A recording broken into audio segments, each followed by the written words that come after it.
فأقول وبالله التوفيق الحمد لله رب العالمين والصلاة والسلام على المبعوث رحمة للعالمين سيدنا محمد وعلى آله وأصحابه أجمعين رب اشرح لي صدري ويسر لي أمري واحلل عقدة من لساني يفقهوا قولي اللهم انفعنا بما علمتنا وعلمنا ما ينفعنا وزدنا علما۔ اللہ رب العزت کی توفیق سے ہمارے کورس آئیں قرآن سمجھیں شروع سے آخر تک understand Quran from beginning to end کے لیول 3 کا آج الحمدللہ آخری دن ہے، جس کے اندر ہم سبق نمبر 24 پڑھ کر اپنے 18ویں پارے کو مکمل کرنے جا رہے ہیں۔ 18ویں پارے کے ہم صفحہ نمبر 16 سے لے کر صفحہ نمبر 20 تک 5 صفحات کو پڑھیں گے انشاءاللہ، جس میں ہم سورۃ النور کی آیت نمبر 54 سے 64 تک پڑھ کر سورۃ النور کو مکمل کریں گے۔ پھر سورۃ الفرقان کا مختصر تعارف آپ لوگوں کے سامنے کروانے کے بعد انشاءاللہ سورۃ الفرقان کو شروع کریں گے، جس میں اس کی آیت نمبر 1 سے لے کر آیت نمبر 20 تک یہ 20 آیات انشاءاللہ اللہ کی توفیق سے پڑھیں گے۔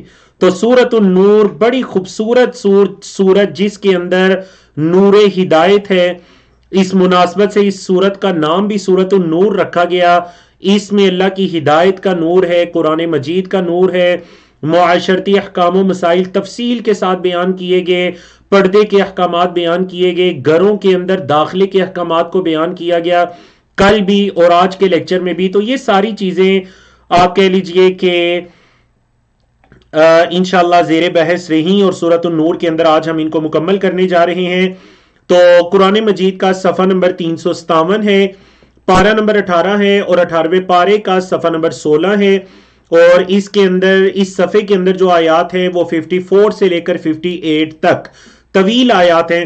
آپ کے علم ہے سورۃ النور ان صورتوں میں سے جس کی آیات طویل آیات ہیں، لمبی آیات ہیں، اور آپ یہ دیکھیں گے کہ جو مدنی صورتیں ہیں، مدنی صورتوں کی آیات لمبی ہوتی ہیں اور مکی صورتوں کی آیات مختصر ہوتی ہیں۔ اکثر اوقات ایسے ہوتا ہے، اور مکی صورتوں کے اندر عقائد، ایمانیات یہ تفصیل سے بیان ہوتے ہیں، جیسا کہ آج ہم سورۃ الفرقان کو شروع کریں گے تو دیکھیں گے۔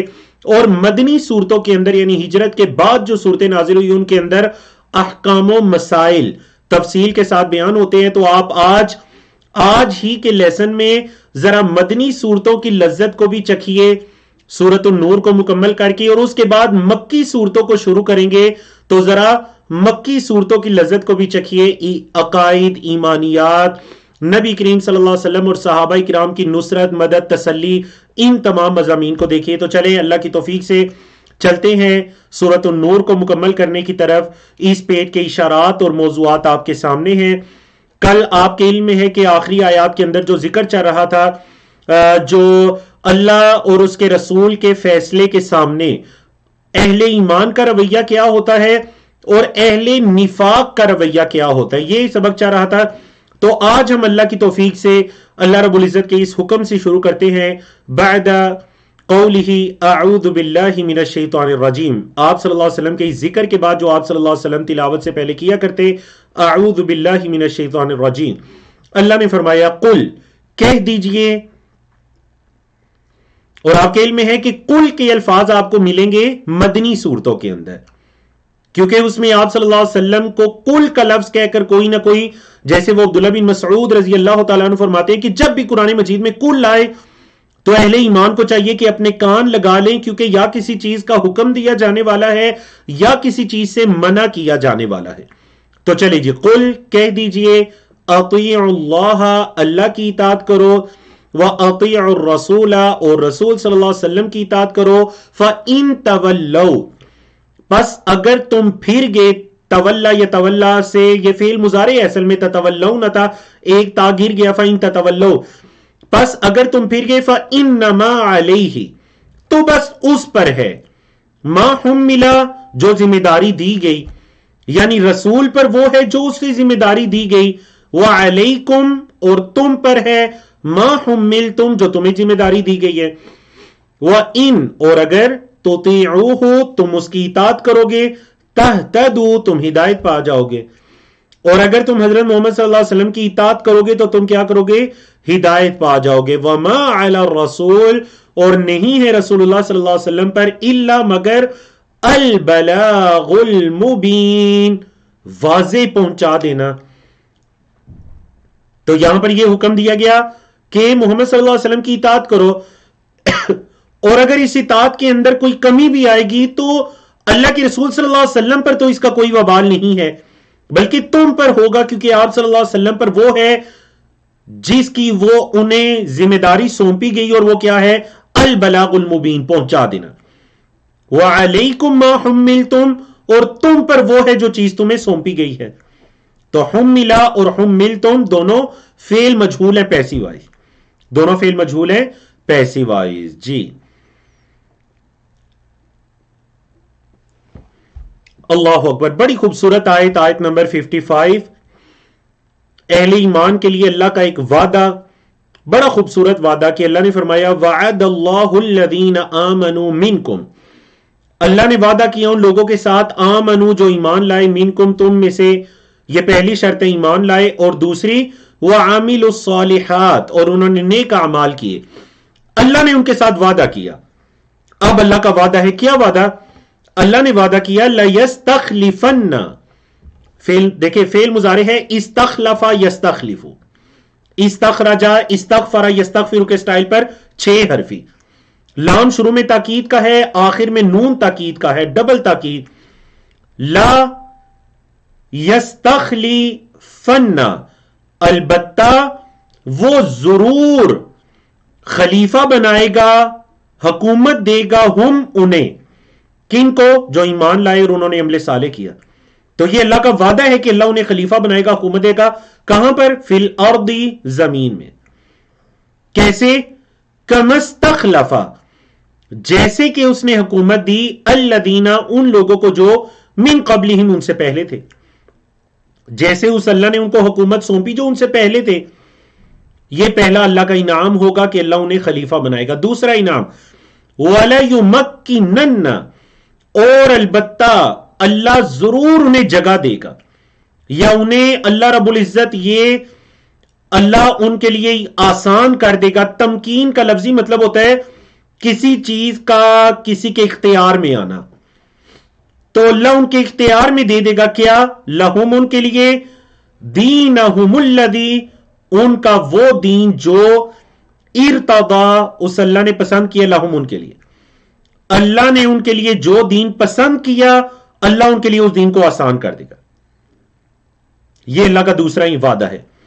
تیسرا وعدہ فرمایا وَلَا يُبَدِّلَنَّهُمْ, اور البتہ وہ ضرور بدل دے گا, ہم انہیں, من بعد خوفہم, ان کے خوف کے بعد. کس سے بدلے گا؟ امنا, امن سے. خوف کے بعد اللہ انہیں امن عطا کرے گا. اللہ اکبر. تو یہ اللہ کے 3 وعدے ہیں. اللہ انہیں, پہلا وعدہ کیا ہے؟ لَيَسْتَخْلِفَنَّهُمْ, اللہ انہیں خلیفہ بنائے گا. دوسرا وَلَيُمَكِّنَنَّ لَهُمْ دِينَهُمُ الَّذِي ارْتَضَىٰ لَهُمْ, جس دین کو اللہ نے ان کے لیے پسند کیا, اللہ ان کے لیے وہ آسان کر دے گا, اس دین پر عمل کرنا, چلنا. اور تیسرا اللہ ان کے خوف کو امن سے بدل دے گا. یہ 3 اللہ کے وعدے ہیں اہل ایمان سے اور نیک کام کرنے والوں سے. شرط کیا ہے جو آگے فرمایا یعبدوننی, یعبدون, وہ عبادت کریں, نی, میری, وہ میری عبادت کریں, لا یشرکون بی شیئا, میرے ساتھ کسی کو شریک نہ ٹھہرائیں. اللہ اکبر. شرط یہ ہے ایمان لائیں, عمل صالح کریں, میری عبادت کریں, کسی کو میرے ساتھ شریک نہ ٹھہرائیں. وَمَنْ كَفَرَ بَعْدَ ذَلِكَ, جس نے اس کے بعد کفر کیا, فَأُولَئِكَ هُمُ الْفَاسِقُونَ, تو یہی ہے فاسق لوگ. تو یاد رکھیے یہ اللہ کا قانون ہے, یہ اللہ کا وعدہ ہے. من اصدق من اللہ حدیثا, بات کرنے کے اعتبار سے اللہ سے سچا کون ہو سکتا ہے؟ کوئی اللہ سے بڑھ کر سچا نہیں. اور اللہ یہ وعدہ کر رہا ہے کہ جو ایمان لائے, عمل صالح کرے, میری عبادت کرے, کسی کو میرا شریک نہ ٹھہرائے. تو اللہ کے 3 وعدے ہیں. اللہ انہیں حکومت دے گا, اللہ ان کے لیے دین کو آسان کر دے گا, اور اللہ ان کے خوف کو امن میں بدل دے گا. یاد رکھیے اس روئے زمین پر جب جب مسلمانوں نے ان شروط کو پورا کیا, ایمان, عمل صالح اور ایک اللہ کی عبادت اور اس کے ساتھ شریک نہیں, جب جب انہوں نے اس کو پورا کیا, اللہ رب العزت نے زمین کے اندر مسلمانوں کو عزت عطا کی. جب جب وہ ان تین چیزوں کے اندر تقصیر ہوئی، کمی کی انہوں نے، ایمان، عمل صالح، اور تیسری چیز بولیں اللہ کی عبادت، اور عبادت نہ کی اور شرک کرنا شروع کر دیا، تو آہستہ آہستہ اللہ ان سے حکومت اور دین پر عمل کرنے کو یہ اللہ ان سے اٹھا لیتا ہے۔ بڑی ضروری آیت۔ پھر اللہ نے فرمایا، ساتھ ہی حکم دیا، وَأَقِيمُوا الصَّلَاةَ، اور نماز کو قائم کرو، وَآتُوا الزَّكَاةَ، اور زکات کو دو، وَأَطِيعُوا الرَّسُولَ، اور رسول کی اطاعت کرو۔ یہ تین کام کرو، نماز قائم کرو، زکات دو، اور رسول اللہ صلی اللہ علیہ وسلم کی اطاعت کرو۔ تو اچھا، جب یہ کام کرو گے تو پھر تمہیں اللہ کی طرف سے انعام کیا ملے گا؟ لعلکم، تاکہ تم ترحمون، تم پر رحم کیا جائے۔ نماز قائم کرو گے، زکات دو گے، اللہ کے رسول صلی اللہ علیہ وسلم کی اطاعت کرو گے، تم پر رحم کیا جائے گا۔ اللہ اکبر، لعلکم ترحمون۔ اب یہ جب اہل ایمان اور اہل ایمان کا بدلہ اللہ نے بتا دیا، تو پھر کفر کافرین کے بارے میں اللہ رب العزت نے گویا کہ نبی کریم صلی اللہ علیہ وسلم کو ایک تسلی دی، فرمایا لا تحسبن الذین کفروا، حاسب یحسب سے گمان کرنا، سمجھنا، لا تحسبن، ہرگز گمان نہ کیجئے۔ کن کے بارے میں؟ الذین کفروا، جنہوں نے کفر کیا۔ کافروں کے بارے میں یہ نہ سمجھئے کیا کہ معجزین فی الارض، وہ زمین میں عاجز کر دیں گے۔ مطلب یہ مت سمجھیے کہ وہ زمین میں اہل ایمان کو یا اللہ کو یا اللہ کے رسول کو عاجز کر دیں گے، ایسا نہیں ہوگا۔ وَمَأْوَاهُمُ النَّارُ، اور ان کا ٹھکانہ، مأوا کئی مرتبہ گزرا ٹھکانہ، ہم ان کا نار، آگ ہے، وَلَبِئْسَ الْمَصِيرُ، اور کتنا برا ٹھکانہ ہے۔ مصیر کا مطلب بھی ٹھکانہ، پہنچنے کی جگہ، کتنی بری یہ پہنچنے کی جگہ ہے، یہ ٹھکانہ ہے، اور ان کا ٹھکانہ آگ ہے۔ تو یہ اللہ رب العزت نے اہل ایمان اور ایمان لانے کا بدلہ بتایا، لعلکم ترحمون، اور ترحمون یہ دنیا میں بھی ہے اور آخرت میں بھی ہے۔ بولے دنیا میں بھی اللہ رحم کرے گا اور آخرت میں بھی اللہ رحم کرے گا، نماز، زکات اور اللہ کے رسول صلی اللہ علیہ وسلم کی اطاعت۔ آپ دیکھیے یہ جو آیت کریمہ ہے، آیت نمبر 58، اس آیت کریمہ میں اللہ رب العزت نے ان تین اوقات کو ذکر کیا جن تین اوقات کے اندر گھر کے جو غلام وغیرہ ہیں یا گھر کے بچے بھی وہ ان اوقات کے اندر بغیر اجازت کے داخل نہ ہوں، بغیر اجازت کے داخل نہ ہوں، اور اس چیز پر بچوں کی تربیت کرنی چاہیے۔ وہ تین اوقات کون سے ہیں اور اس کے اندر کیا اللہ کی حکمت ہے؟ دیکھیے اللہ نے فرمایا یا ایھا الذین آمنو، اے وہ لوگوں جو ایمان لائے ہو، لیستأذنکم الذین، لیستأذن چاہیے کہ اجازت مانگیں، استأذن یستأذنو، استغفر یستغفرو کے وزن پر۔ لام کس کا ہے جی؟ امر کا، فعل مضارع سے پہلے لام آ جائے، کل بھی گزرا تھا ولیعفو ولیصفحو، چاہیے کہ معاف کریں، درگزر کریں، تو بالکل اسی طرح لیستأذن چاہیے کہ اجازت لیں۔ استئذان اردو میں بھی ہوتا ہے نا، اذن یا استئذان، چاہیے کہ اجازت لیں، کم تم سے، کون اجازت لیں؟ الذین ملکت ایمانکم، جو تمہارے غلام ہیں، تمہارے داہنے ہاتھ جن کے مالک ہیں، جو تمہارے غلام ہیں وہ تم سے اجازت لیں۔ سیکنڈ کیٹیگری اور کون اجازت لیں؟ والذین، اور وہ جو لم یبلغوا الحلم منکم، جو تم میں سے بلوغت کو نہیں پہنچے۔ حلم کا لفظی مطلب سمجھداری ہوتا ہے، تو جو سمجھداری کی عمر کو نہیں پہنچے، مطلب جو بلوغت کو نہیں بھی پہنچے، وہ تم سے اجازت لیں۔ ثلاث مرات، تین مرتبہ، مطلب یہ تین اوقات ایسے ہیں جن کے اندر انہیں اجازت لینی چاہیے۔ سمجھا کہ جی وہ تین اوقات کون سے ہیں؟ نمبر ایک، من قبل صلاۃ الفجر، فجر کی نماز سے پہلے اگر وہ داخل ہونا چاہیں تو وہ اجازت لیں۔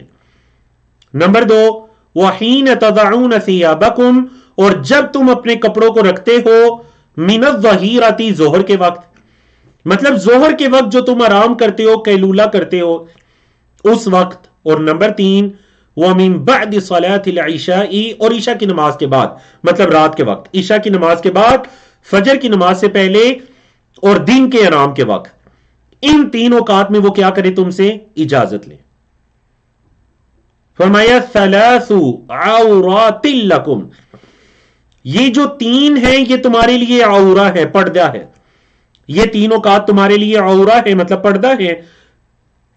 اچھا ان کے علاوہ جو باقی اوقات ہیں تو فرمایا لیس علیکم ولا علیہم جناح، لیس علیکم نہیں ہے تم پر، ولا علیہم اور نہ ہی ان پر، جناح کوئی حرج، بعدہن ان کے بعد مطلب ان تین اوقات کے بعد۔ ہن ضمیر مؤنث جمع کی ہے، ہن کیوں آئی؟ ثلاث عورات کی وجہ سے۔ ان تین اوقات کے بعد تم پر یا ان پر کوئی گناہ نہیں ہے اگر وہ داخل ہونا چاہے بغیر اجازت کے بھی، کیونکہ یہ اوقات آرام کے، اس کے ان تین اوقات کے علاوہ دن رات کے اوقات آرام کے نہیں ہیں۔ فرمایا طوافون علیکم، چکر لگانے والے ہیں تم پر، بعضکم علی بعض، تمہارے بعض پر، تمہارے بعض پر ایک دوسرے پر داخل ہوتے ہیں، آتے جاتے ہیں۔ طواف کرنے کا لفظی مطلب یعنی چکر لگانا، تو اگر اس کے علاوہ باقی اوقات کے اندر بھی منع کر دیا جائے تو یقیناً حرج واقع ہو جائے گا، تو اس وجہ سے باقی اوقات میں اگر وہ اجازت نہ بھی لیں، گھر کے افراد ہیں، یاد رکھیے یہ وہ ہیں جو گھر کے افراد ہیں، جو گھر کے افراد نہیں ہیں ان کا ذکر تو کل گزر چکا ہے نا، کہ اگر اپنے گھروں کے علاوہ کسی گھروں میں داخل ہو تو اجازت لے کر داخل ہو اور سلام کر کے داخل ہو، کل وہ ذکر گزر چکا ہے۔ یہ اپنے گھروں کی بات ہو رہی ہے کہ اپنے گھروں کے اندر بھی ان تین اوقات میں گھر کے بچے یا غلام وغیرہ تم پر داخل نہ ہو بغیر اجازت کے۔ تو اللہ نے فرمایا کذالک یبین اللہ لکم الآیات، اسی طرح اللہ واضح کرتا ہے تمہارے لیے اپنی آیات کو، واللہ علیم حکیم، اور اللہ علم رکھنے والا حکمت والا ہے۔ اللہ اکبر۔ تو اللہ کی توفیق سے ہم نے صفحہ نمبر قرآن مجید کا 357 مکمل کیا، تو چلیں صفحہ نمبر 358 کی طرف چلتے ہیں۔ یہ 16ویں پارے کا صفحہ نمبر 17 ہے، جس کے اندر آیات 59 سے لے کر 61 تک ہے۔ سورۃ النور کا یہ سیکنڈ لاسٹ پیج ہے، اور آپ کہہ لیجیے آج ہمارے کورس لیول 3 کا آخری دن ہے، تو آج انشاءاللہ مکمل کر کے اگلے سیشن سے ہمارا لیول 4 19ویں پارے سے انشاءاللہ شروع ہوگا۔ تو ابھی بھی وہی اجازت کے احکامات چل رہے ہیں۔ فرمایا وَإِذَا بَلَغَ الْأَطْفَالُ مِنْكُمُ الْحُلُمَ، جب بچے تم میں سے پہنچ جائیں، اذا بلغ الاطفال، جب بچے پہنچ جائیں، منکم تم میں سے، الحلم بلوغت کو، تو کیا ہو؟ فلیستأذنوا، تو چاہیے کہ وہ اجازت لیں، کما استأذن الذین من قبلہم، جو ان سے پہلے لوگوں نے اجازت لی، جیسے کہ کما جیسے استأذن اجازت لی الذین انہوں نے، من قبلہم جو ان سے پہلے تھے۔ تو جب بچے یعنی یہ جو پیچھے ذکر ہوا یہ ان بچوں کے بارے میں ہے جو غیر بالغ تھے، لم یبلغوا الحلم، لیکن جو بالغ بچے ہیں انہیں چاہیے کہ وہ اجازت لیں۔ کذالک یبین اللہ لکم، اسی طرح اللہ واضح کرتا ہے تمہارے لیے آیات ہی اپنی آیات کو، واللہ اور اللہ علیم علم رکھنے والا، حکیم حکمت والا ہے۔ تو دیکھیں یہاں پر احکامات بیان ہوئے ہیں، تو اللہ رب العزت کی صفات علم اور اللہ کی صفات حکیم بیان ہوئی ہے، کہ اللہ رب العزت کی یہ جو فیصلے ہیں، یہ جو قوانین ہیں، یہ جو اسلامک فیملی کے، اسلامی خاندان کے، اسلامی معاشرت کے قوانین ہیں، یاد رکھیے ان کے اندر اللہ کی بڑی کمال درجے کی حکمتیں ہیں۔ تو فرمایا واللہ علیم حکیم۔ اب ذکر ہو رہا ہے ان عورتوں کا جو اپنے بڑھاپے کی عمر کو پہنچ چکی ہیں اور ان کے ایام نہیں ہیں، اور ان کے ماہانہ ایام نہیں ہیں، ان عورتوں کا ذکر ہو رہا ہے۔ تو اللہ رب العزت نے فرمایا والقواعد من النساء، بوڑھی عورتوں میں سے جو بوڑھی ہیں، اللاتی کی جمع اللاتی، وہ عورتیں جو لا یرجون نکاحا، جو نکاح کی امید نہیں رکھتے۔ بولیے مرد ان کے ساتھ نکاح کی امید نہیں رکھتے، فَلَيْسَ عَلَيْهِنَّ جُنَاحٌ، ان پر کوئی حرج نہیں ہے، أَن يَضَعْنَ ثِيَابَهُنَّ، یہ کہ وہ اپنے پردے کے کپڑے کو اتار دیں، مطلب جو نقاب ہے یا جو عبایا وغیرہ ہے یا جو ان کی بڑی اوڑھنی ہے، اگر وہ اس کو نہ بھی پہنے تو ان پر کوئی حرج نہیں ہے، لیکن ساتھ شرط بھی لگا دی، غیر متبرجات بزینہ، وہ زیب و زینت کو اختیار کرنے والی نہ ہو۔ یہ نہ ہو کہ وہ بڑھاپے کی عمر کو تو پہنچ چکی ہے لیکن زیب و زینت اتنی اختیار کی ہوئی ہے کہ وہ کسی کے لیے یا کوئی اس کے لیے فتنے کا باعث بن سکتا ہے تو نہیں. فرمایا وہ بوڑھی عورتیں جو نکاح کی جن سے امید نہیں ہے ان پر کوئی حرج نہیں کہ وہ اپنے پردے کے کپڑوں کو کیا کریں, اتار دیں, لیکن شرط یہ ہے کہ غیر متبرجات بزینہ, وہ زینت کو ظاہر کرنے والی نہ ہو.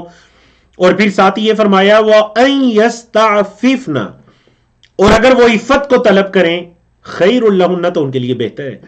مطلب یہ کہ اگر اس عمر میں پہنچ کر بھی وہ یہ چاہتی ہیں کہ وہ پردہ کریں, ان يستعففن کا کیا مطلب ہے, عفت کو طلب کرنا چاہیں, مطلب اگر اس عمر میں بھی وہ بچنا چاہیں خیر لہن, تو وہ ان کے لیے بہتر ہے. آپ کے علم میں ہے شریعت اسلامیہ میں بہت سی بوڑھی عورتیں یہ جو آیت کریمہ کے الفاظ ہیں نا, وَأَن يَسْتَعْفِفْنَ خَيْرٌ لَهُنَّ, کئی بوڑھی عورتوں کو بھی ان الفاظ نے پردہ کرنے پر مجبور کیا ہوا ہے کہ اللہ نے فرمایا کہ اگر وہ اس عمر میں بھی عفت کو طلب کرنا چاہتی ہیں تو خیر لہن, وہ ان کے لیے بہتر ہے. اللہ اکبر. تو انہوں نے اس چیز کو پسند کیا کہ وہ اللہ کی طرف سے خیر کو پسند کریں, اور اگر وہ پردہ نہ بھی کریں تو ان پر کوئی حرج نہیں ہے. فرمایا واللہ سمیع, اور اللہ سننے والا, علیم, علم رکھنے والا ہے. پھر اللہ رب العزت نے یہاں پر جو احکامات بیان کیے, پہلے آپ اس آیت کریمہ کا بیک گراؤنڈ سمجھ لیجئے, پھر آپ کو یہ آیت کریمہ سمجھنے میں مزید آسانی رہے گی. بڑا خوبصورت اس کے اندر بھی معاشرتی ادب بیان کیا جا رہا ہے. بعض اوقات ایسے ہوتا تھا کہ صحابہ کرام جہاد وغیرہ کے لیے نکلتے تھے تو اپنے گھروں کی چابیاں چند معذور یا نابینا صحابہ کرام جو مدینہ کے اندر باقی رہ جاتے تھے ان کو دے جایا کرتے تھے تاکہ وہ گھروں کا اہتمام کرتے. تو یہ جو معذور یا نابینا صحابہ تھے یا مریض تھے, یہ ان کے گھروں سے کوئی چیز کھانے وغیرہ میں بڑی تنگی محسوس کرتے کہ پتہ نہیں ہم کھائیں جائز ہے یا نہیں. تو اللہ رب العزت نے اس کے بارے میں رہنمائی کر دی. اور یہ آج کے دور کے لیے بھی ہے کہ اگر آپ کے گھر کی چابیاں کسی کے پاس ہیں, آپ نے انہیں یہ اجازت دے رکھی ہے کہ وہ آپ کے گھر کا اہتمام کریں, تو اگر وہ آپ کے گھر سے کچھ کھا پی بھی لیتے ہیں اور آپ کی طرف سے اجازت ہے تو اس کھانے پینے میں کوئی حرج نہیں ہے. ہاں اگر کوئی خاص چیز گھر کے جو مالک ہیں انہوں نے الگ سے کر کے رکھی ہوئی ہے تو پھر اس کا استعمال, یا انہوں نے منع کیا ہوا ہے تو اس کا استعمال جائز نہیں ہے, ادروائز وہ ان گھروں میں سے کھا سکتے ہیں. سمجھ آ گئی جی آپ کو مسئلے کی. اب آپ ذرا آیت کریمہ کا ترجمہ سنیے تو آپ کو اس تفسیر کے ساتھ آیت کریمہ مزید واضح سمجھ آئے گی. اللہ رب العزت نے فرمایا لیس علی الاعمى, نابینا پر نہیں ہے, حرج, کوئی حرج, ولا علی الاعرج, اور نہ ہی لنگڑے پر, اعرج کہتے ہیں معذور کو, اور نہ ہی معذور پر حرج, کوئی حرج, ولا علی المریض, اور نہ ہی مریض پر حرج, کوئی حرج, ولا علی انفسکم, اور نہ ہی تمہاری اپنی جانوں پر. 4 کیٹیگریز بیان فرما دی, نابینا, معذور, مریض اور تم خود, تم پر کوئی حرج نہیں ہے. کس چیز میں اللہ کوئی حرج نہیں ہے؟ اللہ نے فرمایا ان تاکلو, یہ کہ تم کھاؤ. اصل میں تھا تاکلونا, ان کی وجہ سے نون گر گیا. ان تاکلو, یہ کہ تم کھاؤ, من بیوتکم, اپنے گھروں میں سے, او بیوت آبائکم, یا اپنے باپوں کے گھروں میں سے, او بیوتی امہاتکم, یا اپنی ماؤں کے گھروں میں سے, او بیوتی اخوانکم, یا اپنے بھائیوں کے گھروں میں سے, او بیوتی اخواتکم, یا اپنی بہنوں کے گھروں میں سے, او بیوتی اعمامکم, یا اپنے چچاؤں کے گھروں میں سے, عم ان کی جمع اعمام, او بیوتی عماتکم, یا اپنی پھپھیوں کے گھروں میں سے, عمت ان کی جمع عمات. اللہ اکبر. او بیوتی اخوالکم, یا اپنے ماموں کے گھروں میں سے, خال ان کی جمع اخوال. او بیوتی خالاتکم, یا اپنی خالاؤں کے گھروں میں سے, خالت ان کی جمع خالات. اور آپ کو پتہ ہے عربی زبان میں بھی جو والدہ کی بہن ہوتی ہیں عربی زبان میں بھی ان کو خالہ کہتے ہیں, اور اردو میں بھی الحمدللہ ان کو خالہ ہی کہتے ہیں. تو اپنی خالاؤں کے گھروں میں سے آخری کیٹیگری فرمایا. اس کے بعد او ما ملک تم, یا جس کے تم مالک ہو. کس چیز کے؟ مفاتیح ہو, ان کی چابیوں کے, مطلب جن گھروں کی چابیاں تمہارے پاس ہیں. او صدیقکم یا اپنے دوست کے گھر میں سے. اللہ اکبر. تو آپ کو احکامات سمجھ آئے یہاں پر. اللہ اکبر. جب آج شام کو میں تفسیر کا مطالعہ کر رہا تھا ایک اتنا خوبصورت نقطہ میری نگاہوں سے گزرا کہ میں اس کو بیان کیے بغیر یہاں سے آگے نہیں بڑھ سکتا. سب کے گھروں کا ذکر ہوا ہے لیکن ابنا کا ذکر نہیں ہوا. غور کریں کہ تم اپنے بیٹوں کے گھروں میں سے یا بیٹیوں کے گھروں میں سے کھاؤ, تم پر کوئی حرج نہیں ہے. وجہ یہ ہے کہ اصل میں بیٹے کا گھر باپ کی ہی ملکیت ہوتا ہے, کیونکہ نبی کریم صلی اللہ علیہ وسلم نے ایک صحابی سے فرمایا تھا جنہوں نے پوچھا کہ میرے مال میں سے میرے باپ کا حصہ, تو انہوں نے فرمایا تھا انت و مالک لابیک, تو اور تیرا مال دونوں تیرے باپ کی ہی تو ملکیت ہیں. تو کتنا کمال کا نقطہ مفسرین نے بیان کیا کہ بیٹوں کا ذکر نہیں ہے. کیوں؟ کیونکہ بیٹوں کے گھر اصل میں باپوں کی ہی ملکیت ہیں. تو اس وجہ سے اللہ رب العزت نے باپوں کو یہ اجازت نہیں دی کہ بیٹوں کے گھروں سے کھائیں, کیونکہ وہ اصل میں باپوں کی ہی ملکیت ہیں. تو اپنے گھروں کا تو ذکر نہیں ہے. اللہ اکبر. یا پھر جو شروع میں ان تاکلوا من بیوتکم کہا اپنے گھروں میں سے کھاؤ, تو گویا کہ اس کے اندر باپوں کے لیے بیٹوں کے گھروں میں سے کھانا بھی جائز ہے. اور یہ جو ہمارے معاشرے کے اندر یہ چیز مشہور ہے کہ باپ بیٹی کے گھر سے کچھ نہ کھائے, بھائی بہن کے گھر سے کچھ نہ کھائے, تو نعوذ باللہ شریعت کی روشنی کے اندر یہ اصول سراسر جہالت پر مبنی ہے. اس میں بالکل بھی کوئی حرج نہیں ہے. بہنوں کے گھروں سے کھانا چاہیے, محبت بڑھتی ہے, بہنوں کو کھلانا چاہیے, کیونکہ دیکھیں جو درمیان میں آیت کے ہے او بیوتی اخواتکم, اپنی بہنوں کے گھروں میں سے کھاؤ. ٹھیک ہے جی. تو یہ جو ہمارے برے صغیر پاک و ہند کے معاشرے کے اندر یہ جو اصول ہے واللہ عالم اس کا شریعت اسلامیہ سے کوئی تعلق نہیں ہے. اب دیکھیں یہاں تک بیان کرنے کے بعد اللہ نے ایک اور بڑا خوبصورت معاشرتی نقطہ بیان کر دیا. فرمایا لیس علیکم جناح, تم پر کوئی حرج نہیں ہے, ان تاکلوا جمیعا, یہ کہ تم سارے کے سارے کھاؤ یعنی مل کر کھاؤ, او اشتاتا یا الگ الگ کھاؤ. شتا کی جمع اشتاتا, تم جمیعاً مل کر کھاؤ یا الگ الگ کھاؤ, تم پر کوئی حرج نہیں. تو مطلب اگر کوئی انسان اکیلا کھانا چاہتا ہے تو ٹھیک ہے, شریعت میں اجازت ہے, اس میں کوئی حرج نہیں. اور اگر سارے مل کر کھانا چاہتے ہیں تو مل کر کھائیں, اس میں بھی کوئی حرج نہیں ہے.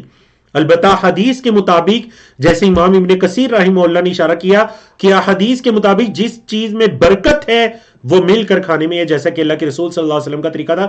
لیکن اگر کوئی الگ کھانا چاہتا ہے تو اس میں بالکل بھی کوئی حرج نہیں ہے, کیونکہ قرآن مجید کی آیت موجود ہے. اللہ اکبر. پھر ایک اور بڑی خوبصورت معاشرتی ادب بتا دیا. فرمایا فَإِذَا دَخَلْتُمْ, پس جب تم داخل ہو, بیوتن گھروں میں, اپنے گھروں, کسی کے گھروں, جب تم گھروں میں داخل ہو, فَسَلِّمُوا عَلَىٰ أَنفُسِكُمْ, تو اپنے آپ کو سلام کرو. کیا مطلب اپنے آپ کو سلام کرو؟ مطلب یہ کہ وہ جو گھر والے ایک دوسرے کو سلام کریں. اور دیکھیں جب آپ کسی کو سلام کرتے ہیں وہ آپ کو جواب میں سلام کرتے ہیں, تو مطلب آپ نے اپنے آپ پر سلامتی بھیجی. اللہ اکبر. یہ جو سلام ہے تحیۃ من عند اللہ, یہ اللہ کی طرف سے ایک تحیہ ہے, ایک تحفہ ہے, مبارکتن, بابرکت ہے, طیبہ, بڑا پاک ہے, بڑا پاک بابرکت اللہ کی طرف سے خیر کا باعث ہے.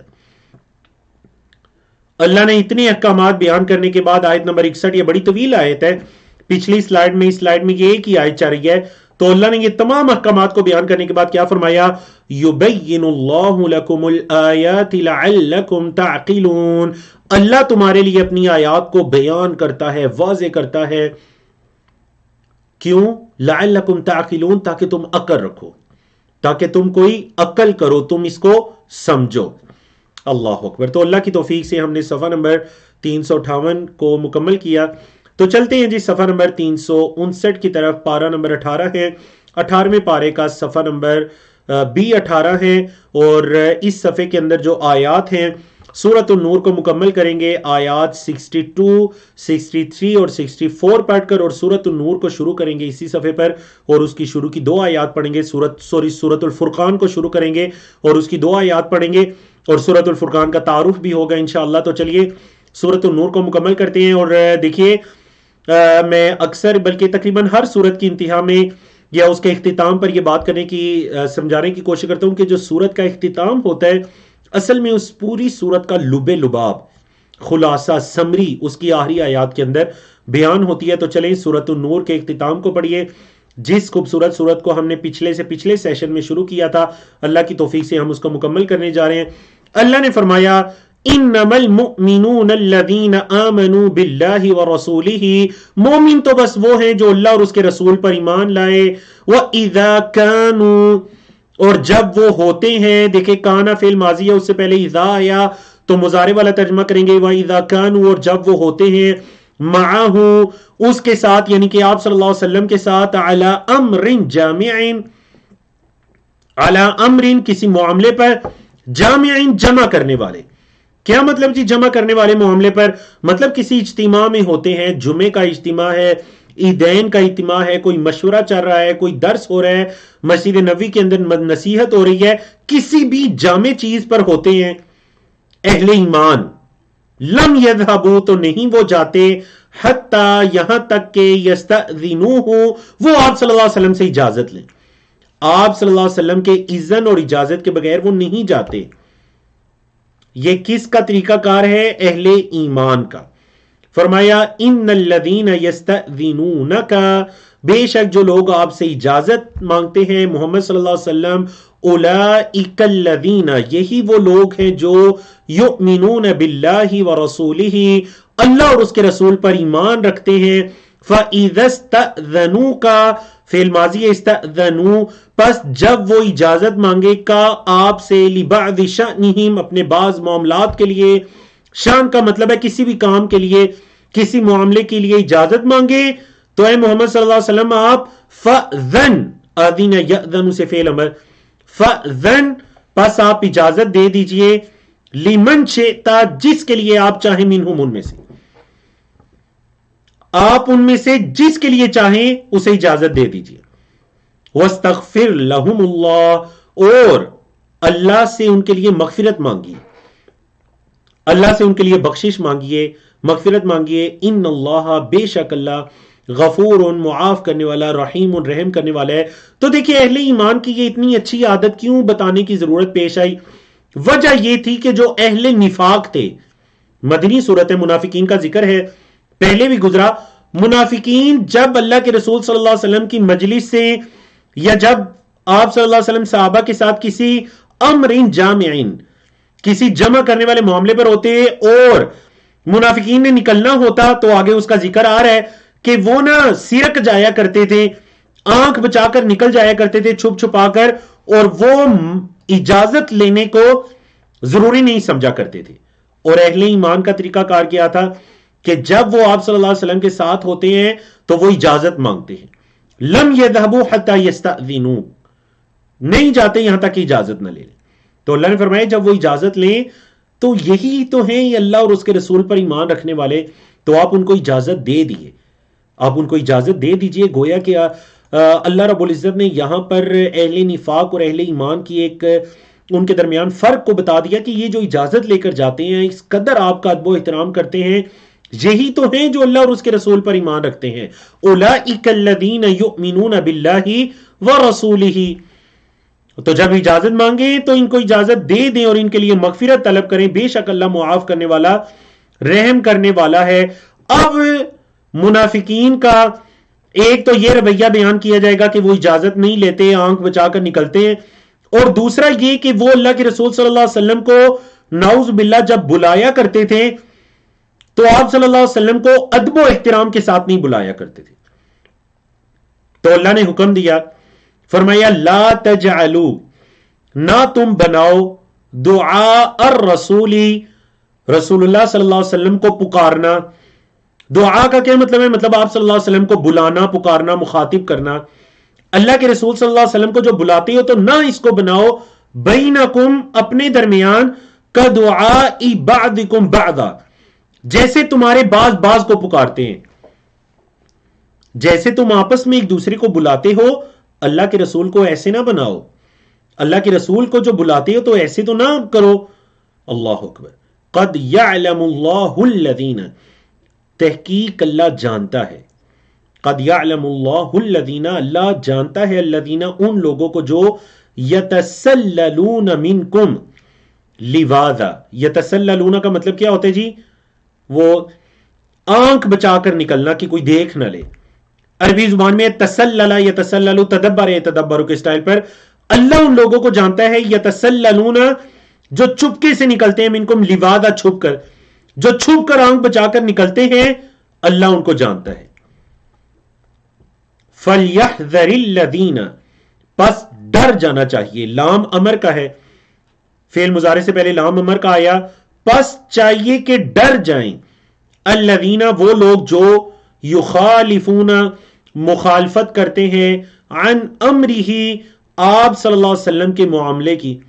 ان لوگوں کو ڈر جانا چاہیے جو آپ صلی اللہ علیہ وسلم کے معاملے کی مخالفت کرتے ہیں. کس چیز سے ڈر جانا چاہیے؟ ان تصیبہم یہ کہ ان کو پہنچے فتنتن کوئی فتنہ، او یصیبہم یا ان کو پہنچے عذاب علیم دردناک عذاب. تو جو اللہ کے رسول صلی اللہ علیہ وسلم کے معاملے کی مخالفت کرتے ہیں، مطلب آپ صلی اللہ علیہ وسلم کی سنت کی، آپ کی تعلیمات کی، اس کے اگینسٹ جاتے ہیں، جو آپ صلی اللہ علیہ وسلم نے بتایا اس کے مخالف کرتے ہیں، یا جو آپ صلی اللہ علیہ وسلم نے کیا اس کے مخالف کرتے ہیں، یہ ہے آپ صلی اللہ علیہ وسلم کی مخالفت. آپ کی سنت، آپ کی حدیث، آپ کے طریقے، آپ کے دین کی مخالفت کرتے ہیں.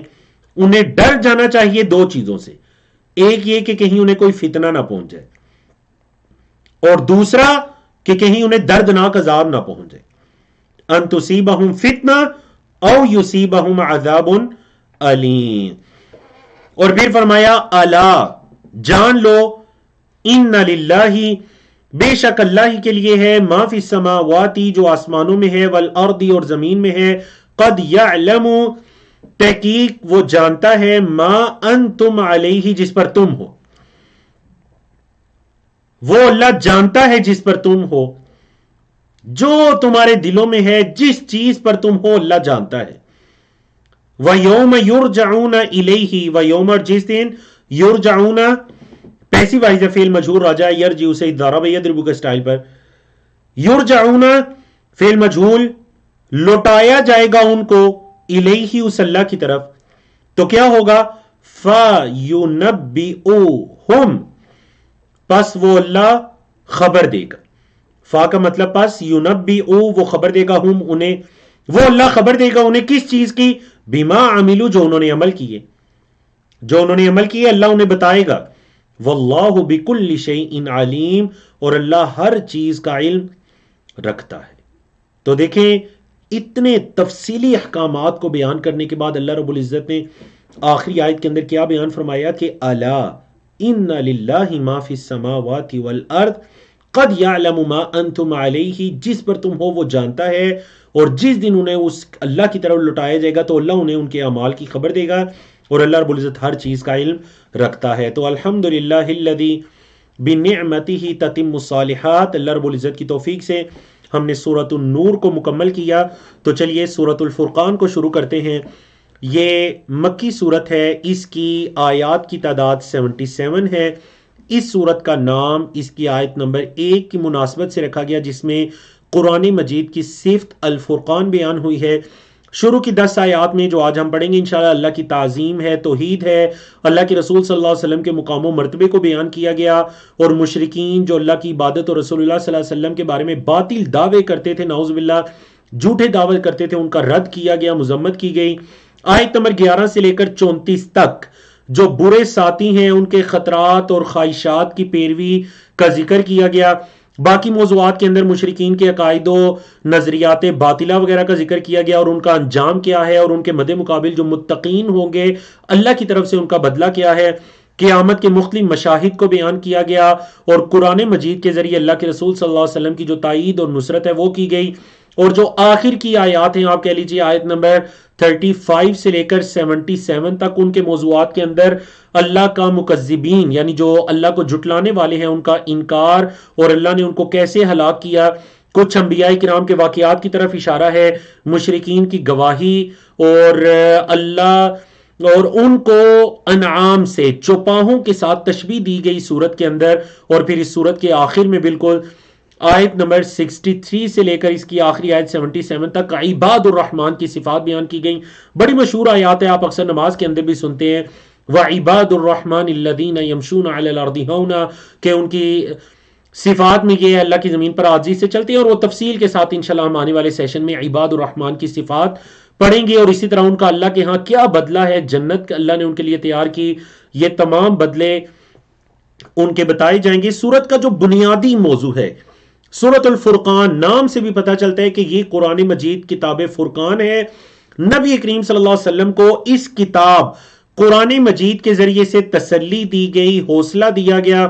اہل ایمان کی نصرت اور تائید کے لیے اللہ رب العزت نے فرقان کو نازل کیا، جو کہ حق و باطل کے درمیان، توحید اور شرک کے درمیان، اسلام اور کفر کے درمیان، سچ اور جھوٹ کے درمیان، حق اور باطل کے درمیان فرق کرنے والی کتاب ہے۔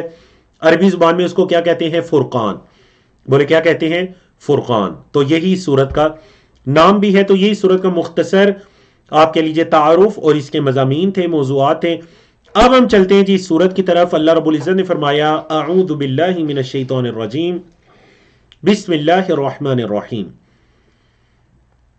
تبارک الذی، بابرکت ہے وہ ذات جس نے، الذی جس نے، اور پہلے گزر چکا تبارکا، یہ تدارسا کے وزن پر فعل ہے، اور یہ فعل صرف اور صرف اللہ رب العزت کے لیے استعمال کرنا اس کا جائز ہے۔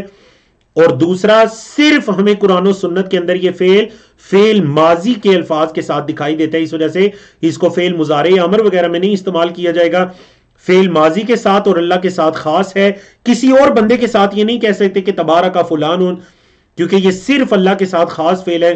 تو اللہ نے فرمایا تبارک، بابرکت ہے وہ ذات، الذی جس نے، نزل الفرقان، فرقان کو نازل کیا، علی عبدہ اپنے بندے پر یعنی محمد صلی اللہ علیہ وسلم پر، لیکونا تاکہ وہ ہو جائیں یعنی محمد صلی اللہ علیہ وسلم، للعالمین تمام جہاں والوں کے لیے، تمام لوگوں کے لیے، جن و انس کے لیے، نذیرا ڈرانے والے۔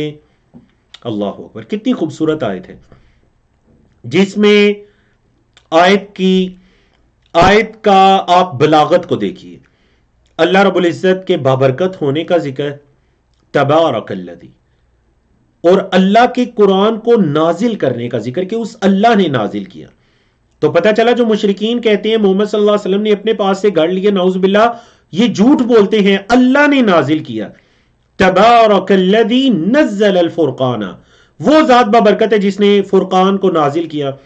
دو چیزیں، نمبر 3 قرآن مجید کی صفت الفرقان، تو پتہ چلا قرآن کی ایک صفت الفرقان ہے، یہ حق و باطل کے درمیان فرق کرنے والی کتاب ہے۔ نمبر 4 محمد صلی اللہ علیہ وسلم کی ایک صفت ہے علی عبدہ، کہ محمد صلی اللہ علیہ وسلم عبد اللہ تھے، وہ اللہ کے بندے اور اللہ کے رسول تھے صلی اللہ علیہ وسلم۔ تو یہ مقامی عبودیت ہے جس پر محمد صلی اللہ علیہ وسلم کو فائز کیا گیا کہ محمد صلی اللہ علیہ وسلم اللہ کے بندے ہیں۔ 4 چیزیں، نمبر 5 کہ محمد صلی اللہ علیہ وسلم کی رسالت تمام جہاں والوں کے لیے ہے، کیونکہ آپ صلی اللہ علیہ وسلم نے خود صحیح حدیث کے اندر ارشاد فرمایا کہ کان النبی یبعث الی قومہ خاصہ وبعثت الی الناس عامہ، میرے سے پہلے جو انبیاء تھے وہ خاص اپنی قوم کی طرف مبعوث ہوتے تھے، اور مجھے تمام لوگوں کی طرف مبعوث کیا گیا ہے۔ اور وما ارسلناک الا رحمتا للعالمین، تمام جہانوں کے لیے۔ سمجھ آ گئی جی؟ تو اس آیت کریمہ سے آپ صلی اللہ علیہ وسلم کی جو رسالت ہے اس کا عالمگیر ہونا بھی پتہ چلتا ہے۔ تو کیونکہ اللہ نے فرمایا لیکونا، اللہ نے اس اپنے بندے پر اس کتاب فرقان کو نازل کیا صلی اللہ علیہ وسلم، لیکون للعالمین نذیرا، تاکہ وہ تمام جہاں والوں کے لیے ڈرانے والے بن جائیں، نذیرا ان کو تنبیہ کریں۔ اچھا، اب اللہ رب العزت نے اپنی وحدانیت اور اپنی تعظیم ذکر کی، فرمایا الذی، وہ ذات، لہو ملک السماوات والارض، جس کے لیے ہے آسمان و زمین کی بادشاہت، ولم یتخذ ولدا، اس نے کسی کو بیٹا نہیں بنایا، ولم یکن لہ شریک فی الملک، نہ ہی اس کی بادشاہت میں کوئی اس کا شریک ہے، وخلق کل شیء، ہر چیز کو اس نے پیدا کیا، فقدرہ تقدیرا، ہر چیز کو ایک خاص اندازے میں ٹھہرایا۔ قدرہ ہو مطلب ہر چیز کو اللہ رب العزت نے خاص اندازے کے ساتھ پیدا کیا، تقدیر سے ہے۔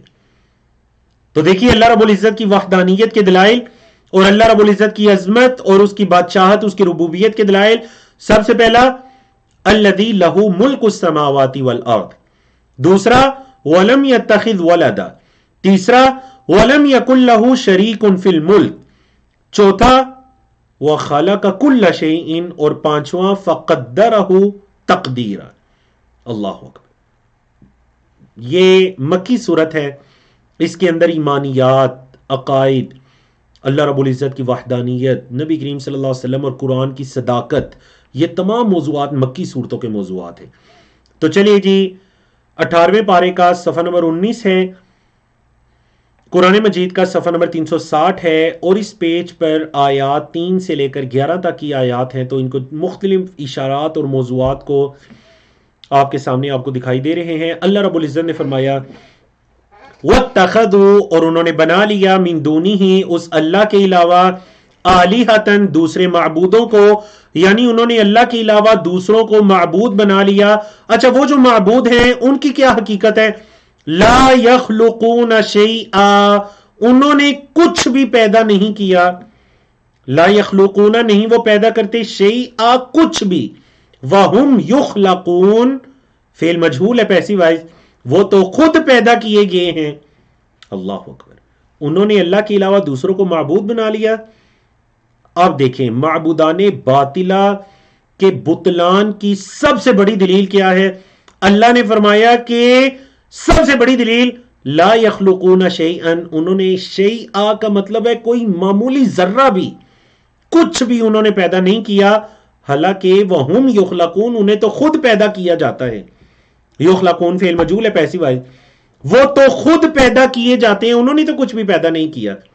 دوسری دلیل ولا یملکون، نہیں وہ ملکیت رکھتے، لانفسہم، اپنی جانوں کے لیے، ضرا، کسی نقصان کی، ولا نفع، اور نہ ہی فائدے کی، اپنی جانوں کے لیے بھی کسی نفع نقصان کی ملکیت نہیں رکھتے۔ یہ دوسری دلیل ہو گئی۔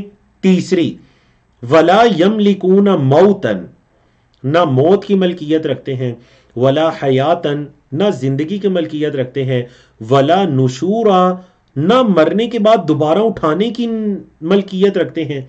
نشورا نشر سے ہے، یوم النشر قیامت کے ناموں میں سے یوم النشر بھی ہے، کیونکہ اس دن سب لوگوں کو قبروں سے نکالا جائے گا، وہ نشر کا دن ہوگا، تو وہ تو دوبارہ مرنے کے بعد دوبارہ اٹھنے کی بھی ملکیت نہیں رکھتے۔ یہ کیسے معبودان ہیں جو نہ پیدا کر سکتے ہیں، خود پیدا کیے گئے ہیں، نہ اپنی جانوں کے لیے نفع نقصان کی ملکیت رکھتے ہیں، اور نہ ہی موت و حیات کی ملکیت رکھتے ہیں، نہ ہی دوبارہ اٹھانے کی یا اٹھائے جانے کی ملکیت رکھتے ہیں۔ اللہ اکبر۔ تو یاد رکھیے، جو پیدا کیا جائے وہ معبود نہیں ہو سکتا، اس کی عبادت اس کو نہیں پکارا جا سکتا۔ جس کو موت آ جائے اس کو نہیں پکارا جا سکتا۔ موت کا آ جانا یہ کمزوری ہے، نفع نقصان کی ملکیت نہ رکھنا یہ کمزوری ہے، اور یہ ایسی کمزور کوئی ذات معبود کہلانے کے قابل نہیں ہے۔ اللہ اکبر۔ تو اللہ رب العزت نے کس خوبصورت پیرائے میں اپنی وحدانیت کو اور اللہ رب العزت نے اپنی تعظیم کو بیان کیا۔ اب دیکھیں ان آیات کے اندر، آیت نمبر 4 اور 5 کے اندر مشرکین مکہ کے ان اعتراضات کا ذکر ہے جو وہ محمد صلی اللہ علیہ وسلم پر کیا کرتے تھے قرآن مجید کے تعلق سے۔ کیا کہتے وقال الذین کفروا، کافر لوگوں نے کہا، ان ھذا، اللہ سے پہلے ان آئے تو مطلب نہیں، ان ھذا نہیں ہے یہ، الا مگر، افکو، جھوٹ، افطراہ، گڑھ لیا ہے اس نے اس کو، افطرا یفتری مطلب گڑھ لیے محمد صلی اللہ علیہ وسلم نے، ہو اس کو یعنی اس جھوٹ کو، نعوذ باللہ۔ یہ پہلا بہتان لگاتے۔ دوسرا وَأَعَانَهُ، اور اس کی اعانت کی ہے، اس کی مدد کی ہے، علیہ، اس کام پر، قوم آخرون، دوسری قوم نے، ایک قوم ہے جو اس کام پر اس کی مدد کر رہی ہے۔ کیونکہ دیکھیں مشرکین مکہ پر یہ اعتراض ہوتا کہ تم کہتے ہو محمد صلی اللہ علیہ وسلم نے گڑھ لیے، تو محمد صلی اللہ علیہ وسلم تو لکھنا پڑھنا نہیں جانتے۔ اس قدر فصیح و بلیغ کلام کہ جس کے مقابلے کے تم ایک صورت نہیں لا سکتے، کوئی صورت مختصر بھی نہیں لا سکتے، تو کیسے گڑھ لیا ہے؟ تو پھر وہ یہ کہتے نہیں، یہ اصل میں کوئی ان کی اعانت کرے، مدد کرے، نعوذ باللہ۔ تو دوسرا اعتراض کیا کرتے؟ وَأَعَانَهُ عَلَيْهِ قَوْمٌ آخَرُونَ، کسی دوسری قوم نے آ کر ان کی مدد کی ہے۔ اللہ نے فرمایا فَقَدْ جَاءُوا، پس تحقیق وہ لائے ہیں یا آئے ہیں، ظلمن، ظلم کو، وزورا، اور جھوٹ کو۔ زور کا مطلب جھوٹ، وہ جھوٹ اور ظلم لائے ہیں یا اس کو آئے۔ تیسرا ان کا بہتان، وقالو، اور انہوں نے کہا، اساطیر الاولین، پہلے لوگوں کی قصے کہانیاں ہیں۔ اسطورۃ کی جمع اساطیر، یہ تو پہلے لوگوں کی قصے کہانیاں ہیں۔ اکتتبھا، اکتتبا، لکھ لیا ہے، ہاں ان کہانیوں کو لکھ لیا ہے۔ فہی تملا علیہ، اور یہ آپ صلی اللہ علیہ وسلم پر املا کی جاتی ہیں۔ فہی تملا، اور یہ املا کی جاتی ہے، علیہ، ان پر، یعنی آپ صلی اللہ علیہ وسلم پر، بکرتن، صبح، و اصیلا، اور شام۔ یہ کہانیاں نعوذ باللہ محمد صلی اللہ علیہ وسلم نے گڑھ لی ہیں، جو صبح شام آپ پر املا کی جاتی ہیں۔ تملا فعل مجہول ہے، پیسے ہوئے، اور آپ صلی اللہ علیہ وسلم ان کو لکھتے ہیں، نعوذ باللہ۔ تو ان دو آیات میں ان کے یہ بہتان ہیں قرآن مجید کے تعلق سے۔ پہلے بھی مکی صورتوں میں یہ موضوع گزر چکا ہے، تو اللہ رب العزت نے ان کا جواب دیا، فرمایا قل، اے محمد صلی اللہ علیہ وسلم ان سے کہہ دیجئے، انزلہ الذی، انزلہ نازل کیا ہو اس کو، الذی، اس ذات نے، جس نے، یا جو کہ، یعلم السر، جانتا ہے پوشیدہ کو، ہر چھپی ہوئی بات کو۔ سر کا مطلب ہے راز، عربی زبان میں سر راز کو کہتے ہیں۔ ہر پوشیدہ چھپی بات یا راز کو جانتا ہے، فی السماوات والارض، آسمانوں اور زمین میں۔ یہ تو اس ذات کی طرف سے نازل ہے، کردہ ہے۔ انہ کان غفورا رحیما، اور بے شک وہ معاف کرنے والا، رحم کرنے والا ہے۔ مطلب اس کی صفت غفور الرحیم نہ ہوتی تو یہ بہتان، یہ جھوٹ اس قدر سنگین ہے کہ ان پر اللہ کا عذاب آ جاتا۔ لیکن اللہ نے فرمایا یہ تو اس کی طرف سے نازل کردہ ہے جو آسمانوں اور زمین کی چھپی باتوں کو، رازوں کو جانتا ہے۔ اور وہ تو مطلب یہ کہ اس آیات کے اندر ان کو ایک دعوت فکر دے دی گئی کہ کیا تم اس قرآن مجید کے اندر جو رب کی نشانیاں بیان ہوئیں، کیا تم اس کو نہیں دیکھتے؟ تو یعنی یہ کتاب تو اسی کی طرف سے ہو سکتی ہے جو زمین و آسمان کے راز کو جانتا ہے، جیسے سورۃ النور کے اندر سمندر اور پہاڑوں اور برف اور اولوں سے متعلق گفتگو کی گئی، حالانکہ عرب کے لوگ اولوں اور ان چیزوں سے بالکل ناواقف تھے۔ اللہ ہوگا۔ تو اللہ نے فرمایا کہ اس کو نازل کیا ہے اس نے۔ قل، اے محمد صلی اللہ علیہ وسلم ان کو جواب دیجئے، ان کو بتائیے کہ اس کتاب کو اس نے نازل کیا جو زمین و آسمان کے رازوں کو جانتا ہے اور وہ غفور الرحیم ہے۔ وقالو، اب ان کا ایک اور اعتراض، وقالو، اور انہوں نے کہا، ما لی ھذا الرسول، کیا ہے اس رسول کو، ما سوالیہ ہے، کیا ہے، لی ھذا الرسول، اس رسول کے لیے، مطلب اس رسول کو، یأکل الطعام، یہ کھانا بھی کھاتا ہے، ویمشی فی الاسواق، سوق ان کی جمع اسواق، اور بازاروں میں چلتا پھرتا بھی ہے۔ اس رسول کو کیا ہے، کھانا بھی کھاتا ہے اور وہی بازاروں میں چلتا پھرتا بھی ہے۔ لولا انزل الیہ ملک، کیوں نہیں، لولا کیوں نہیں، انزل نازل کیا گیا الیہ اس کی طرح ملکن، کوئی فرشتہ، محمد صلی اللہ علیہ وسلم کی طرف کوئی فرشتہ کیوں نہیں نازل کیا گیا؟ حالانکہ دیکھیں فرشتہ تو نازل ہوتا تھا، لیکن ان کا کیا مطالبہ تھا؟ وہ یہ کہتے تھے کہ کوئی فرشتہ کیوں نہیں اترا، فَيَكُونَ مَعَهُ نَذِيرًا، تو وہ فرشتہ ہو جاتا، فَيَكُونَ پس وہ ہو جاتا، مَعَهُ ان کے ساتھ، نذیرا ڈرانے والا۔ مطلب کوئی فرشتہ نازل ہوتا اور وہ محمد صلی اللہ علیہ وسلم کے ساتھ نذیر ہو جاتا، مطلب جیسے محمد صلی اللہ علیہ وسلم اللہ کے حکم سے ڈراتے ہیں، نذیر ہیں، اس طرح وہ فرشتہ بھی نذیر ہوتا محمد صلی اللہ علیہ وسلم کے ساتھ۔ تو ان کا یہ مطالبہ تھا کہ ہمیں کوئی اللہ کا فرشتہ آ کر ڈرائے۔ اور آپ کے علم ہے کہ دوسری جگہ پر اللہ رب العزت نے ان کے اس اعتراض کا بھی رد کر دیا کہ اللہ رب العزت نے فرمایا اگر زمین میں فرشتے چلتے پھرتے تو ان کی طرف رسول بھی فرشتہ آتا. تو زمین کے اندر انسان ہے تو رسول بھی ایک انسانوں میں سے ہی ایک شخصیت نے آنا تھا. تو یہ ان کا اعتراض بالکل نہیں بنتا.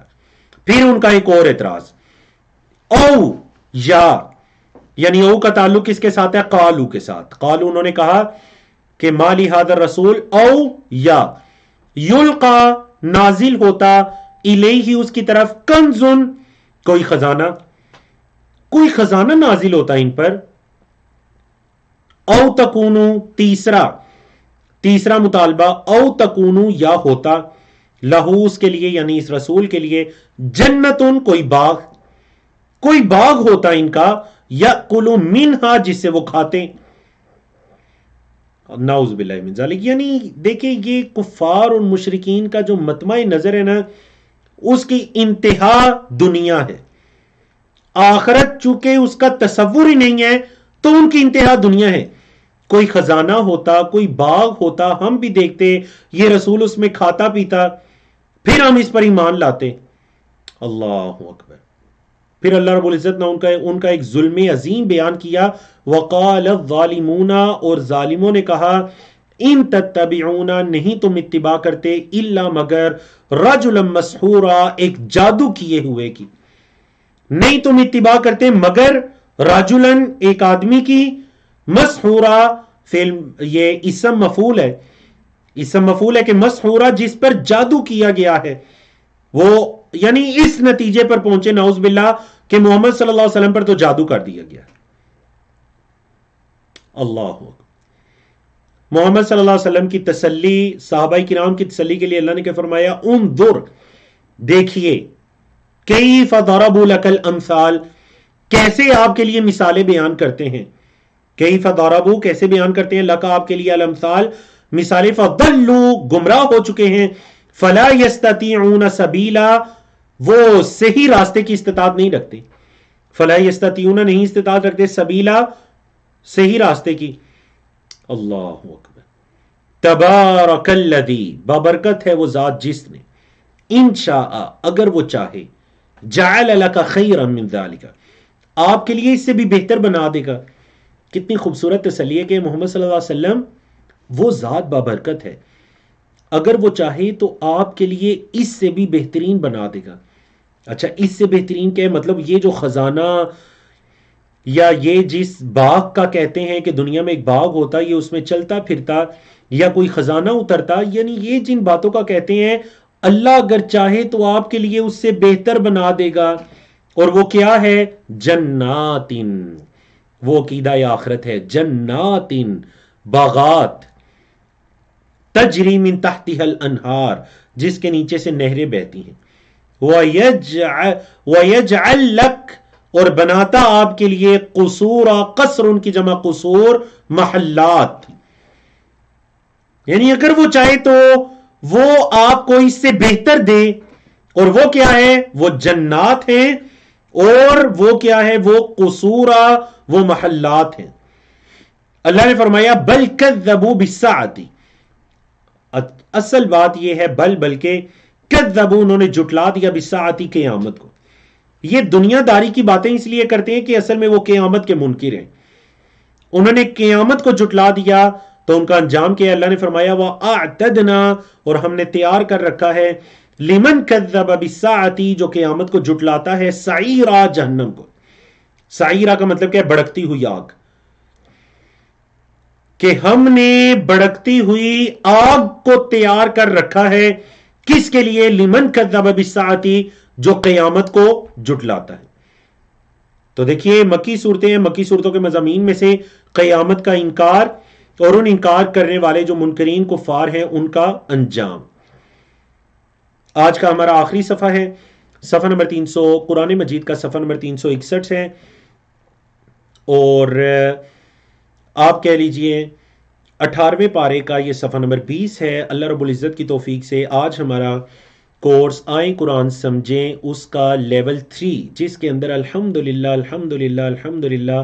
ہم 18ویں پارے کو مکمل کرنے جا رہے ہیں جس کے اندر سورۃ الفرقان کی اس صفحے پر سورۃ الفرقان کی آیت نمبر 12 سے لے کر آیت نمبر 20 تک بیان کی جانے والی ہے، اور اس کے اندر وہ تکذیب کرنے والے جو اہل کفر ہیں، کفار ہیں، اللہ رب العزت نے ان کے انجام کو بیان کیا، فرمایا اذا رأتہم، وہ جو سعیر آپ پیچھے بتایا نا، سعیر میں جائیں گے، جہنم والی آگ ہم نے ان کے لیے تیار کر رکھی ہے، اذا جب، رأت وہ دیکھے گی، ہم ان کو، اب دیکھیں رآ سے مونس آیا فعل ماضی، رأت جب وہ دیکھے گی ان کو، کیونکہ عربی زبان میں النار یا جہنم دونوں مونس یوز ہوتے ہیں، تو جب وہ آگ یا وہ جہنم ان کو دیکھے گی، ان کفار کو، قیامت کا انکار کرنے والوں کو، من مکان بعید، دور کی جگہ سے، جب یہ جہنم ان کو دور سے دیکھے گی، سمیعو وہ سنیں گے، لہا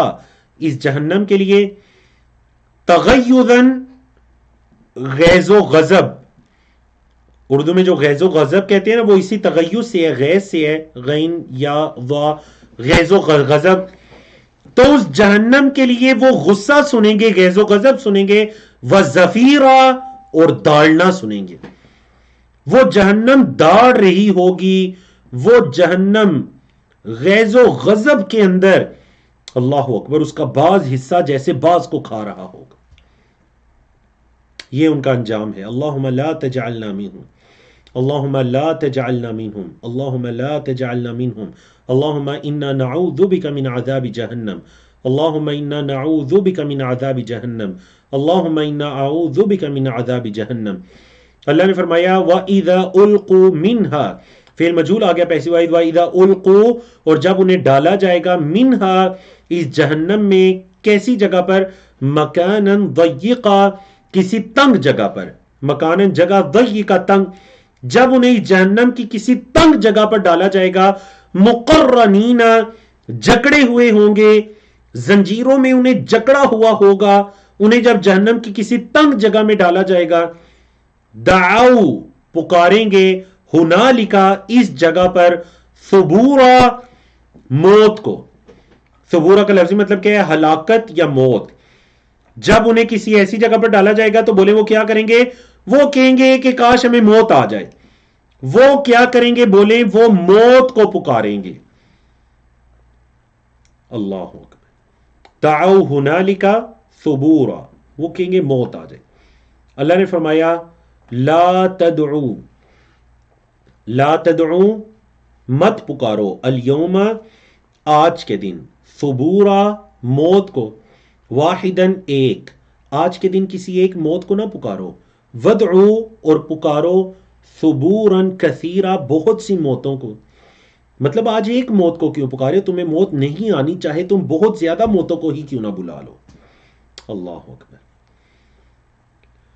اللہ اکبر۔ اس کے بعد اللہ رب العزت نے اہل تقوی، ان کے جو اللہ نے ان کے لیے بدلہ تیار کر رکھے، اللہ نے اس کو بیان فرمایا، قل کہہ دیجئے، اذالک کیا یہ، خیر بہتر ہے، کیا یہ بہتر ہے، ام جنت الخلد یا ہمیشہ کی باغ، خلد ہمیشگی، جنہ باغ، ہمیشگی کا باغ بہتر ہے، یا یہ جس کا ذکر پیچھے گزرا، اچھا وہ جو ہمیشگی کا باغ ہے، التی جو وعیدہ وعدہ کیا گیا، المتقون متقون سے، اہل تقوی سے جس کا وعدہ کیا گیا ہے، کانت لہم جزاءن، کانت ہوگی لہم ان کے لیے، جزاءن بدلہ، و مسیرہ اور ٹھکانہ، یہ جو جنت الخلد ہے، ہمیشگی کے باغات ہیں، یہ متقین کا بدلہ اور ان کا ٹھکانہ ہوگی، لہم فیہا ان کے لیے اس جنت میں، ما یشاؤون جو وہ چاہیں گے، خالدین ہمیشہ ہمیشہ، کان علی ربک یہ آپ کے رب پر ہے، وعدن ایک وعدہ ہے، مسئولا سوال کیا گیا، مطلب ایک ایسا وعدہ ہے جس کے بارے میں سوال کیا جانے والا ہے، یہ آپ کے رب پر وعدہ ہے، اللہ اکبر۔ تو ایسی آیات کو پڑھ کر اللہ سے دعا کرنی چاہیے کہ اللہم اجعلنا من اہل الجنہ، اللہم اجعلنا من اہل الجنہ، اللہم اجعلنا من اہل الجنہ، من ہؤلاء المتقین الفائزین بجنات النعیم، اللہ رب العزت ہمیں ان متقین فائزین کے اندر شامل فرمائے جو کہ کامیاب ہوں گے، جنات النعیم کے ساتھ کامیاب ہوں گے۔ تو اللہ رب العزت نے فرمایا کہ ان کے لیے جنت میں وہ ہوگا جو وہ چاہیں گے، جو چاہیں گے اس جنت کے اندر ان کا وہ ہوگا، اور یہ تیرے رب کا وعدہ ہے۔ اللہ نے فرمایا پھر اس کے بعد جو شرک اور مشرکین اور خاص کر جو مشرکین کے معبودان باطلہ ہیں ان کا کیا انجام ہونے والا ہے۔ اللہ نے فرمایا یوم یحشرہم، جس دن وہ انہیں جمع کرے گا، نہ صرف انہیں بلکہ وما یعبدون من دون اللہ، جن کی وہ اللہ کے علاوہ عبادت کرتے ہیں، جس دن وہ اللہ انہیں بھی جمع کرے گا اور جن کی وہ اللہ کے علاوہ عبادت کرتے ہیں انہیں بھی جمع کرے گا۔ فیقول، پس وہ اللہ کہے گا، سوال کرے گا ان معبودان سے، یعنی جن کی عبادت کی جاتی تھی، اللہ ان سے کہے گا اَأَنْتُمْ، کیا تم نے اضللتم، گمراہ کیا، عبادی، میرے بندوں کو، ہؤلاء، ان، کیا میرے ان بندوں کو تم نے گمراہ کیا، ام، یا ہم ضلوا السبیل، وہ خود گمراہی کا راستہ انہوں نے چنا، کیا وہ خود صراط مستقیم سے گمراہ ہوئے یا تم نے انہیں گمراہ کیا؟ یقین کے بارے میں ہے وہ معبودان جن کی اللہ کے علاوہ عبادت کی جاتی ہے حالانکہ وہ اللہ کے نیک بندے ہیں، چاہے وہ انبیاء رسول ہیں، حضرت عزیر ہیں، حضرت عیسیٰ ہیں، یا کوئی جاہل اٹھ کر نبی کریم صلی اللہ علیہ وسلم کو پکارتا ہے یا آپ صلی اللہ علیہ وسلم کی عبادت کرتا ہے، یا اس کے علاوہ انبیاء رسول کے علاوہ کسی بھی نیک شخص کی عبادت کی جاتی ہے، یہ ان کا ذکر ہے کہ اللہ رب العزت ان سے پوچھے گا کیا تم نے میرے بندوں کو گمراہ کیا یا یہ خود گمراہ ہوئے؟ قالو، وہ کہیں گے سبحانک، اے اللہ تو پاک ہے، ہم تیرے شریک کیسے ہو سکتے ہیں؟ سبحانک، کئی مرتبہ میں نے بتایا جب اللہ سے شرک کی، شرکا کی عبادت کی، اللہ کے علاوہ کسی اور کی عبادت کی نفی ہوتی ہے تو اللہ کی یہ جو تسبیح ہے نا، یہ ذکر ہوتی ہے سبحانک، اللہ تو پاک ہے، ما کان ینبغی لنا، ہمیں یہ زیب نہیں دیتا، ما کان ینبغی، نہیں، یہ جائز نہیں، یہ زیب دیتا، لنا ہمیں، ان نتخذ، یہ کہ ہم بنائیں، من دونی کا، تیرے علاوہ، من اولیاء، کوئی دوست، کوئی ولی، اے اللہ ہمیں تو یہ زیب نہیں دیتا کہ ہم کسی کو تیرے علاوہ کسی کو ولی بنا لیں، ولیکن، اور لیکن، متعتہم، اے اللہ تو نے ان کو فائدہ دیا، وآباءہم، اور ان کے آباء و اجداد کو، اے اللہ تو نے ان کو اور ان کے آباء و اجداد کو نعمتیں دیں، متاع سے ہے متعتا، اے اللہ تو نے انہیں اور ان کے آباء و اجداد کو فائدہ دیا، حتیٰ یہاں تک کہ نسوا الذکر، وہ ذکر کو ہی بھول بیٹھے، اے اللہ تو نے ان کو فائدہ دیا، انہیں چاہیے تھا تیرا شکر کرتے، تیری عبادت کرتے، لیکن انہوں نے اس دنیا کے پیچھے لگ کر اے اللہ تیرے ذکر کو ہی بلا دیا، حتی نسو، یہاں تک کہ وہ بھول گئے، نسی یا ینسا سے جمع نسو، وہ بھول گیا ذکر کو، وکانو، اور تھے وہ، قومن، قوم، بورا، ہلاک ہونے والی، وکانو قومن بورا، اور یہ ہلاک ہونے والی قوم تھی، فقد، پس تحقیق، کذبو، انہوں نے جھٹلا دیا، کم تمہیں، بما تقولون، جو تم کہتے ہو، فقد کذبوکم بما تقولون، جو تم کہتے ہو انہوں نے تو تمہیں جھٹلا دیا، جن کی تم عبادت کرتے ہو انہوں نے تو تمہارا انکار کر دیا گویا کہ قیامت کے دن، فما تستطيعون، پس نہیں تم طاقت رکھتے، صرف کا مطلب ہوتا ہے پھیرنا، مطلب آج کے دن تم اس عذاب کو پھیرنے کی بھی طاقت نہیں رکھتے، ولا نصرا، اور نہ ہی مدد کی طاقت رکھتے ہو، ومن یظلم منکم، اور جو تم میں سے ظلم کرے گا، نذق، اذاق یذیق سے فعل مضارع ہے، نذق، ہم چکھائیں گے، اس کو، عذابا کبیرا، بڑا عذاب، ہم اس کو بہت بڑا عذاب چکھائیں گے۔ اور آج کی آخری آیت اللہ رب العزت نے فرمایا وما ارسلنا قبلک من المرسلین، اور اب وہ جو انہوں نے اعتراض کیا تھا نا کہ یہ کیسا رسول ہے جو بازاروں میں چلتا پھرتا ہے اور کھانا کھاتا ہے، نعوذ باللہ، کیسے یعنی بے بنیاد قسم کے اعتراضات مشرکین کے، تو اللہ رب العزت نے اس کا جواب دیا آیت نمبر 20 میں، وما ارسلنا قبلک، اور نہیں ہم نے بھیجے آپ سے پہلے، من المرسلین، رسولوں میں سے،